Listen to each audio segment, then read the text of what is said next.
Hey friends, it's Life Coach Rich. I'm coming to you today to describe a different defense that you might be able to use. I have not seen any other videos related to this particular defense. I haven't seen it before. I made this up a couple years ago for a particular team that I was coaching because of the personnel that we had. And so this was a good defense. It worked for us on a 14-year-old level. And so it worked well. I call it a modified 1-3-1 defense because it's not truly a 1-3-1, but you start out in that positioning, and I'll describe how we rotated and why I did it. So I had a 5-player right here, and basically he's a big kid, and he's young, and he's growing big, and he's growing into his body, meaning he's not fast if I send him out to the corners. So we couldn't play like a 3-2 because in a traditional 3-2 you're going to put a 4 and 5 here, and then they rotate and try to stop 3-point shots. If I send him out to the corners, then he easily shot fake and gets burned, and then now I don't have my good rim protector around the rim. So I wanted him to stay. He was a good rim protector. He got rebounds for us. He could pound around inside. And then also he did a good job of staying straight up and not getting in foul trouble. And so he's a big kid. And so people just run smack into him. He's staying straight up. It's not a foul. And he grabs a rebound, or, they bounce off of him, travel or something. And so I basically had his, because of this, I was like, I need to do something different. I need him to stay right around the rim. So his area of responsibility was right here. Basically, this was his area of responsibility. So he was a 5-player. And so I did not have him like a traditional 1-3-1. I did not have him guarding the corners. So how did we guard the corners in the top? I'll describe. So I usually had a 4-player right here, bigger kid, faster, something like that. But a 4 and a 3, they're interchangeable, no big deal. And then these are just regular guards.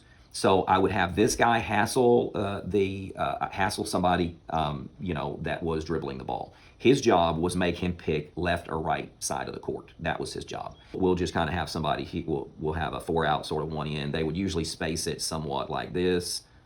3 people up top, maybe 1 person in a corner or something like that. So once he decided, let's say the ball goes to the left, okay? Once it goes this way, this guy is, he's hassling him. He's picking him up. He's going across and picking him up. And now he owns this defender. This guy drops back to this guy drops back to defend the middle. So these 2 guys were interchangeable in this area, okay? They were interchangeable in this area.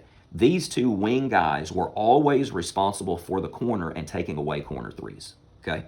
These 2 guys were interchangeable in the middle and up top, sort of operating like a 2-3 at the top around this area. These 2 guys were always responsible for taking away the corner threes or stopping drives around the corners.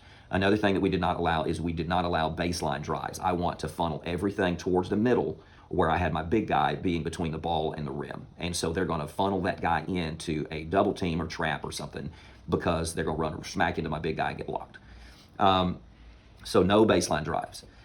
He picks him up. He rotates back to the middle to protect the middle. Let's say he stops and this guy flashes over and then he throws it here. Well, then that is on the flight of the ball. He takes that ball. This guy rotates back to the middle, right? He rotates back to the middle, so we always protect in the middle. And this guy is automatically bumped down here to be in help, right? If he tries to drive, he can be in help, but he's always stunting towards help, but jumping back to protect the shots from the 3. This wing guy and this wing guy are always taking away shots from the 3.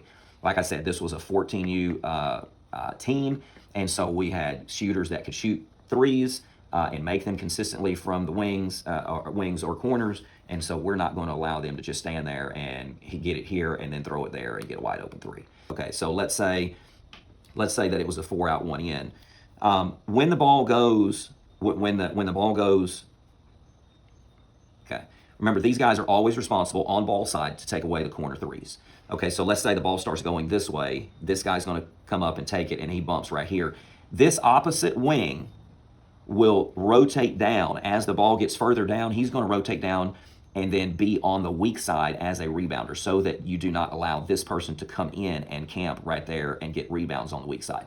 This opposite wing, when the ball's on the left, the right wing will come down and help on the weak side because this big guy is going to be between the ball and the rim, right? So we're going to have him rotate down and be a rebounder and on the weak side, okay?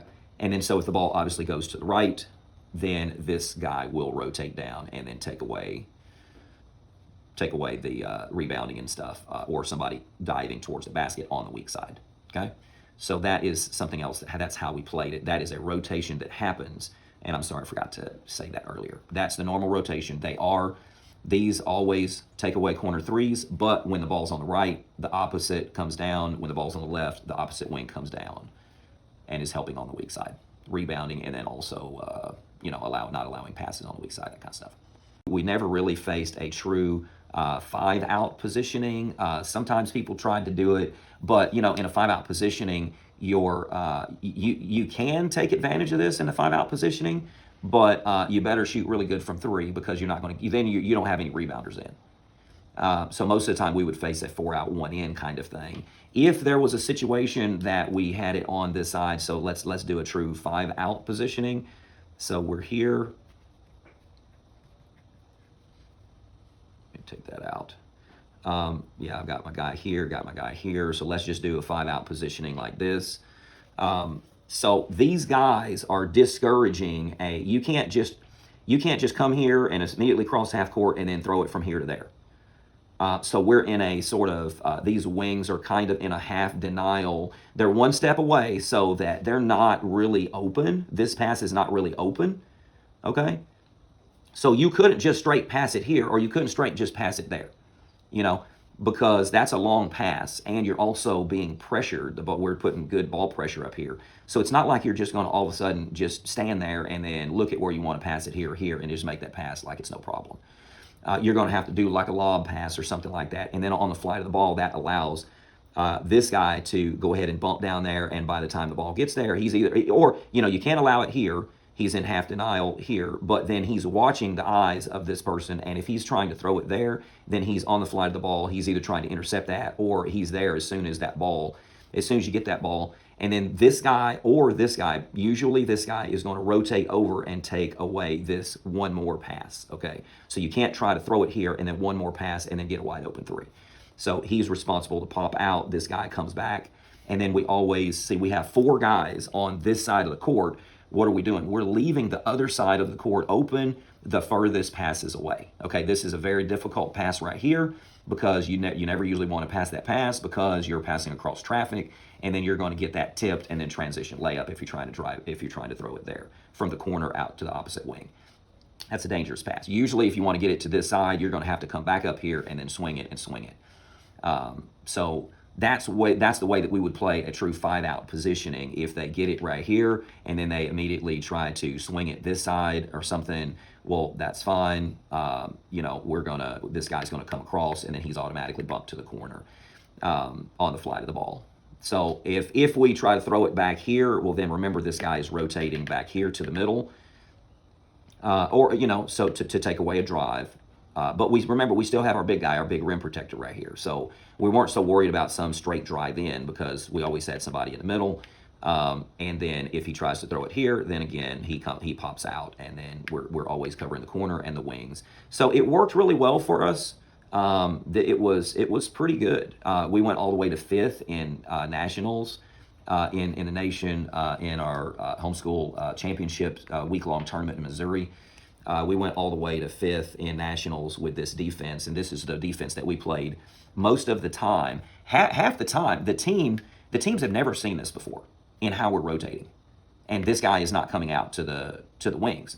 So half the game was spent just figuring out what in the world is this team doing, and then they would try to adapt some things, maybe switch to a 5-out, and then we still cover it. Or now they're starting to just drive in. They're trying to just drive in on us. And then remember, we're not allowing baseline drive, so we're always funneling them towards our big guy. That's it. That's how we ran it. That is a new defense that I made up for the personnel for this specific guy because he was a good rim protector. I wanted him to stay in the middle. I wanted him to get blocks. I wanted him to get rebounds. And so we had another 4 guy right here that would also crash the boards and get rebounds. And then because of the rotation of having a 3rd guy around the rim on the weak side getting rebounds, then it worked pretty well for us to force them to just take sort of floaters and bad shots and stuff. And then we got a lot of rebounds off of it because we had 3 people crashing around our weak side guy got a lot of rebounds as well, and then also got steals because they would try to drive in and try to dump it to the side. This guy sneaking in, but he wasn't open. you know. So it worked pretty well. This is a modified 1-3-1 defense, and that's how, if you have a specific situation where you can use this, I think it would work well at a 12-year-old level, at a 14-year-old level. I've never tried it on JV and up. It might be a little bit complicated for 10-year-olds, but it would. But if you've had 10-year-olds that have been playing maybe since they're 8, then they're familiar with 2-3 already. They're familiar with rotating over and stuff. So it would be a little bit more aggressive defense, and I think that would be helpful for you, especially if you had some big 10-year-old here that you just wanted to stay around the rim and get blocks and rebounds and stuff. So this is a modified 1-3-1 defense I made up for that specific team because of the personnel. I think I'm a true believer that you want to try to adapt your offense and defense, but especially your defense, in the personnel that you have. Let's say that you have a bunch of big guys that are really slow. Well, you're going to try to just pack it in or something. And get a lot of rebounds. You're not wanting them to be, you don't want to pull everybody out and then get burnt and then have layups. You can't do a defense that's going to be having your big guys go all the way out to the wings or the corners, because they're going to get burnt by the fast guards. Or if they try to stop them, then they're going to get in foul trouble early, and then they're going to sit. So anyway, hopefully that's helpful. And if you have any questions, please feel free to comment. Comment on there, please share, like, and subscribe on the videos, so I'll have more coming for you. And I appreciate the support. We'll see you next time.